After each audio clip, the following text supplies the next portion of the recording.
भारतीय मान जो खाद्य खाऊले युक्ताहार भगवान गीतार अर्जुन को बहुत कथा बुझे ये कषा पिता खटा मीठा ये खाद्यर परिचय अटोब लवण कृष्णा आम पढ़ू रहो जो कथा प्रदीप भाई कहते पढ़ू रहो आम पढ़ले तो बढ़े आम कहीं पढ़ुना कि कहीं शुणुना कहीं जानूना टिके पूर्व आप कहे आम देश में कम लोक शुणती अधिक लोक कम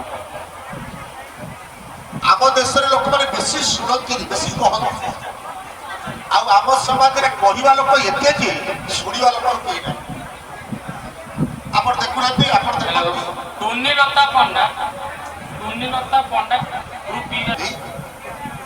आउरी गोटे छोट कथा कही बुझीजे आप गोटे यूआर प्रोग्राम लोक आस लोक सचेतन है आप लोग डाक बुझा या से कौन कह कहले आपड़ कहतु सका उठू गाधेबू से सेगुड़ा प्राइवेट आगे समाज में किसी नियम पालन आप देखिपारे आप कौन परिस्थिति देखिए भारत में पशुपक्षी मान कौन नियम को उल्लंघन कर सब नियम उल्लंघन कर जहाँ नियम उल्लंघन कर सब मनुष्य कर बाघटे कौन परिस्थिति में घास खाइबनी कौन पक्षी राति केवल पेचा तैयारी राति आसो कि कौन पक्षी सूर्यास्त पर देखिए से घर को पड़े कि मनीष राति 12टा बेले दुकान बुली खाइब आ मनीष खाद्यटा को गुरुत्व देवा कथा जोटा गुरुत्व देवा कथा से सब आज एत व्यस्त समस्ते आप जहाँ देखते समस्ते व्यस्त आ सबुठ जहाँ व्यस्त थी नाला ये जो मोबाइल फोन एत व्यस्त कर व्यस्त तो आस ये मोबाइल फोन एत व्यवस्था है लोक खाली अनेक कौन बाहर चाटे ये अवस्था देखो आप खाइला बेले मोबाइल धरती शोवा गला मोबाइल फोन रहा मोबाइल फोन मोबाइल फोन को सी एमती गोटे अभ्यस्त हो जाऊँगी 50,000 लक्ष टकार जंत्र परिचालित कर लोक भी एत प्रभावित आजिकल ज्ञान भाई जिते छापिले जिते देखिले सी लोक ग्रहण करना जदि गोटे मोबाइल फोन किए गोटे मेसेज देदेला जहाँ मोबाइल पाइला किए जहाँ पाइला तो कहला जहाँ को जहाँ दिशा से कहला जहाँ को जहाँ दिला से खाइला ये किसी कार नियंत्रण कौन ना तो नियम जीवन के सुखमय जीवन में जदि आप रास्ता के गाड़ी बाम पटे जीव आप डाण देवे आक्सीडेट हम आप खाइबार जो नियम अच्छे कले आप खाइबार किसी नियम पालन करें किसी नियम नहीं खाद्य भोजन नियम शोबार नियम रहीबार नियम आप किसी करती आपको चलिक जावाक पसंद नुहे गाड़ी की जावाक पसंद आप देखुना लोक आगुरी साइकेल चलुला रास्ता घर भर साइकेल चलुचे बेसी लोग साइकेल चलुचे रास्तार साइकेल चले खराब लगुच घरे बस साइकेल चलुचे घर चलुटा पेडल करके बस चलुचे रास्ता चलो फाका पवन बाजू के बढ़िया लगे लगे अर्थात ये समाज प्रगति आपको सब रोगग्रस्त आज जीवन शैली ना सका उठुले लोक मैंने सूर्य उदय पूर्व उठुले उठी पर सूर्य उदय पूर्व स्नान करुले जो शंख ध्वनि करुले आप जिते वैदिक परंपरा देखते आप आठवी प्रणाम करते जोग भाषा तो जोग आप इंग्राजी भाषा गोटे छोट दुटा छोटा उदाहरण मन कर संस्कृत भाषा गोटे प्रणाम मात्र मन कर बोध कर नाभि प्रदेश शब्दटा 4 जागर आस गोटे नाभि गोटे हृदय गोटे कंठर एवं गोटे मस्तिष्क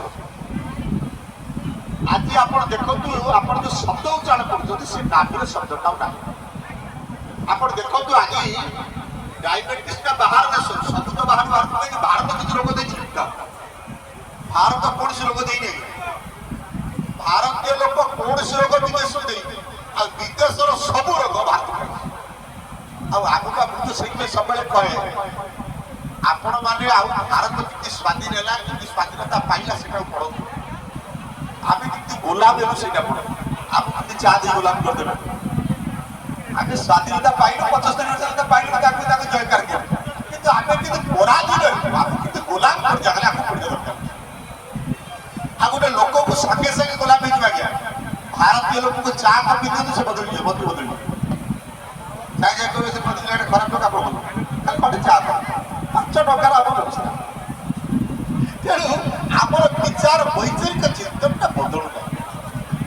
ଆମେ ସବୁ କଣ ହେଇଯାଉଛୁ ଜାଣିଛନ୍ତି, ଯନ୍ତ୍ର ହେଇଯାଉଛି। ନହେଲେ ଆପଣ ଆଜି ଦେଖନ୍ତୁ ଘଟୁଆ ବାବୁ ଡାଇବେଟିସ୍ ଯୋଉ ଟେଷ୍ଟିଂ କରିଛନ୍ତି, ଆପଣ ଏଠି ଏତେ ଅଛନ୍ତି ଲମ୍ବା ଲାଇନ୍ ଦେଇଛି, କାହିଁକି ଲାଇନ୍? ଆମେ ପ୍ରାର୍ଥନା କରୁଛୁ ସର୍ବେ ଭବନ୍ତୁ ସୁଖିନା ସର୍ବେ ସନ୍ତୁ ନିରାମୟ। ଆମେ ନିରାମୟ ପ୍ରାର୍ଥନା କରୁଛୁ, ଆମ ଜୀବନଶୈଳୀ, ଆମ ଖାଦ୍ୟଶୈଳୀ। ଆଉ ଆପଣ ମତେ ଏଇ ଶିଖିବା ପୂର୍ବରୁ ଆମ ରଞ୍ଜିତ ପଟ୍ଟା କହୁଥିଲେ ମହାପ୍ରସାଦ। ଆଜିକାଲି ଲୋକ ମହାପ୍ରସାଦ ଖାଇଲେ ଅରୁଆ ଖାଇଲେ ପେଟ ଖରାପ ହେଇଯାଉଛି, କିନ୍ତୁ ଆପଣ କହିପାରିବେ ଜଗନ୍ନାଥଙ୍କ ମହାପ୍ରସାଦରେ କୌଣସି ତେଲ ବ୍ୟବହାର ନାହିଁ। ଆପଣ ଗୋଟେ ଖାଦ୍ୟକୁ ତିଆରି କଲେ ସିଝେଇବେ, ତାକୁ ଫୁଟେଇବେ, ତାପରେ ତାକୁ ଫୁଟେଇକି କଷିବେ, କଷିକି ତାପରେ ତାକୁ ଫୁଟେଇବା କଷିକି ତାପରେ ତିଆରି କରିବେ, ତେଲରେ ଛାଣିବେ। ଜଗନ୍ନାଥ ମହାପ୍ରଭୁଙ୍କ ମନ୍ଦିର ଭିତରେ ସବୁ ପରିବା ପଡ଼ିକି ସିଝା ହେଇଯିବ। ସିଝାଇ ସାରିଲା ପରେ ତା ଉପରେ ଗୋଲମରିଚ ଆଦି ପଡ଼ିବ। ଆଉ ଆପଣ ଆମ ଦେଶରେ ଆମ ଦେଶୀୟ ଖାଦ୍ୟ ଯାହା ଥିଲା ସେଥିରେ ଡାଇବେଟିସ୍ ହବନି। ଆପଣ ବିଦେଶୀ ଖାଦ୍ୟ ଗୁଡ଼ା ଖାଉଛନ୍ତି ବୋଲି ହଉଛି। ଭାରତ ବର୍ଷରେ ଆଳୁ ନଥିଲା, ଆଳୁ ସବୁବେଳେ ପଡୁଥିଲା କି? ଦେଶୀ ଆଳୁ ଆଜ୍ଞା ଆପଣମାନେ କଣ ଦେଶୀ ଆଳୁ ସବୁବେଳେ ଖାଇପାରୁଥିଲେ? ଏଇ କାର୍ତ୍ତିକ ମାସ ପୂର୍ବରୁ ଦେଶୀ ଆଳୁ ବାହାରିଲା। ଆପଣ ଗୋଲାଳୁ ଆଣି 1896 ମସିହାରେ ଗୋଲାଳୁ ଆସିଲା, ବିଲାତି ଆଣିଛନ୍ତି, କୋବି ଆଣିଛନ୍ତି। ଜଗନ୍ନାଥ ମନ୍ଦିରରେ ସବୁ ଦେଶୀ ଖାଦ୍ୟ। ଜଗନ୍ନାଥ ମନ୍ଦିରରେ ଫୁଲକୋବି ନାହିଁ, ଆପଣ ବିନା ଫୁଲକୋବି ରେଟ୍ ବଢିଗଲେ ଆପଣ ମୁଣ୍ଡ ଖରାପ ହେଇଯିବ।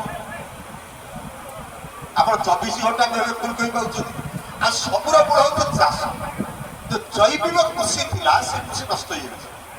ଆପଣ କହିଲେ ଗୋଟେ ମୁଁ ଏବେ ବଜାର ଯାଇଥିଲି, ଦେଖିଲି ଗୋଟେ ଲେମ୍ବୁ ଗଛରେ ଲେମ୍ବୁ ଫଳିଛି, ସେ ଛୋଟିଆ ଗଛ ହେଇଛି, ସେ ଲେମ୍ବୁ ଫଳିଛି। ମୁଁ କହିଲି ଗଛଟା ବଢିନି, ଏତିକି ବଡ ହେଇଛି, ତାର ଫଳ କେମିତି ଆଇଲା? ସେ କହିଲା ଆଜ୍ଞା ହବ, ବହୁତ ଫଳିବ। ମୁଁ କହିଲି ଯୋଉଟା ବେଶୀ ଫଳିବ ସେଇଟା ସ୍ୱାଦିଷ୍ଟ ହବ, ଆଉ ଯୋଉଟା କମ ଫଳିବ ଆପଣ ଡାଲା ଘିଅ ପାଇବେ ବେଶୀ ନା ଗୁଆ ଘିଅ ପାଇବେ ବେଶୀ? ମଣିଷ ତା ସୁବିଧା ପାଇଁ କେତେ ଜିନିଷ ତିଆରି କରିଛି, ସବୁ ଆପଣଙ୍କ ମଧ୍ୟରେ କାରଣ। ଦେଶୀ ଗାଈ କ୍ଷୀର ଆପଣ ଖାଇବାକୁ ପାଉନାହାନ୍ତି ବୋଲି ଆପଣଙ୍କୁ ତ ଆପଣ ଦେଶୀ କ୍ଷୀର ଦରକାର। ଦେଶୀ କ୍ଷୀର ଭିତରେ ଆପଣଙ୍କୁ ଯୋଉ ହ୍ୱାଇଟ୍ ପିଗ୍, ଯୋଉ ଘୁଷୁରୀର ହ୍ୱାଇଟ୍ ପିଗ୍ର ସିମ୍ ଆଣିକି ଜର୍ସି ଗାଈ ତିଆରି କଲେ, ସିମ୍ ତିଆରି କଲେ, ଆପଣ ହାଇବ୍ରିଡ୍ ତିଆରି କଲେ। ଆପଣ ବିଜ୍ଞାନକୁ ଯେତେ ବଢେଇଛନ୍ତି, ଆପଣ ଦୟାକରି ଧ୍ୟାନ ଦିଅନ୍ତୁ। ଏ ରୋଗର ମୂଳ ନିଦାନଟା